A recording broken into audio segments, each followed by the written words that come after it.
মিন অং lying প্রতিরোধ ঘাঁটি উত্তর সাগাইং-এ বিরল পরিদর্শন করেছেন রোহিঙ্গা ডেইলি নিউজ RDN। 17 ফেব্রুয়ারি 2026 জুনতা প্রধান মিন অং লাইং রবিবার উত্তর সাগাইং অঞ্চলের প্রতিরোধ ঘাঁটিতে ভ্রমণ করেছেন। সৈন্যদের বলেছেন যে তাদের সামরিক বাহিনী কর্তৃক সরবরাহ করা আধুনিক অস্ত্র এবং প্রযুক্তি সম্পূর্ণরূপে ব্যবহার করতে সক্ষম হতে হবে।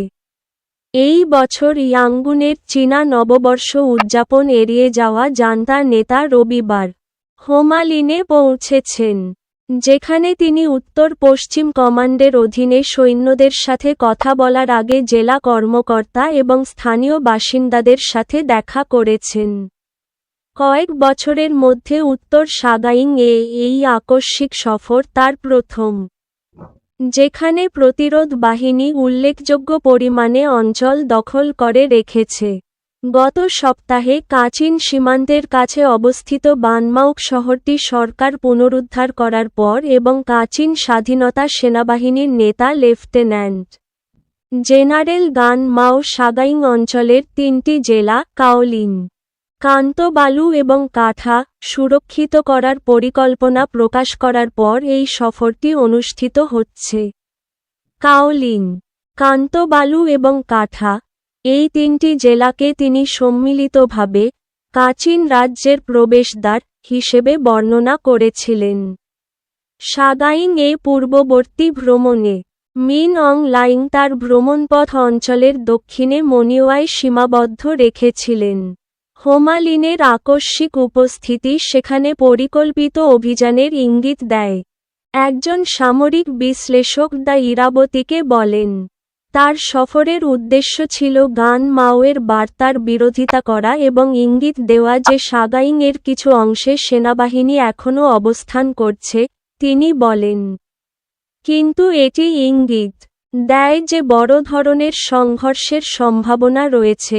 তার ভাষণে মিন অং লাইং তার সৈন্য এবং পুলিশকে এই অঞ্চলে স্থিতিশীলতা ফিরিয়ে আনতে স্থানীয় সম্প্রদায়ের সাথে একসাথে কাজ করার আহ্বান জানান। তিনি মিয়ানমারের নৌবাহিনীর ও বিমান বাহিনীকে আধুনিকীকরণ এবং তাদের আন্তর্জাতিক প্রতিপক্ষের সাথে সমকক্ষ করার পরিকল্পনা পুনর্ব্যক্ত করেন। তিনি বিমান ও যুদ্ধজাহাজ সম্প্রসারণ ও আপগ্রেড করার এবং অত্যাধুনিক অস্ত্র ব্যবস্থা অর্জনের গর্ব করেন। তার আশ্বাস সত্ত্বেও হোমালিন সীমান্তবর্তী শহর সোয়েপিয়ায় এখনও প্রতিরোধ বাহিনীর নিয়ন্ত্রণে রয়েছে।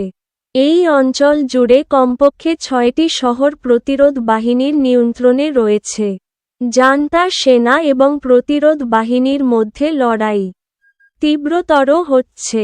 প্রায় প্রতিদিনই সংঘর্ষের খবর পাওয়া যাচ্ছে।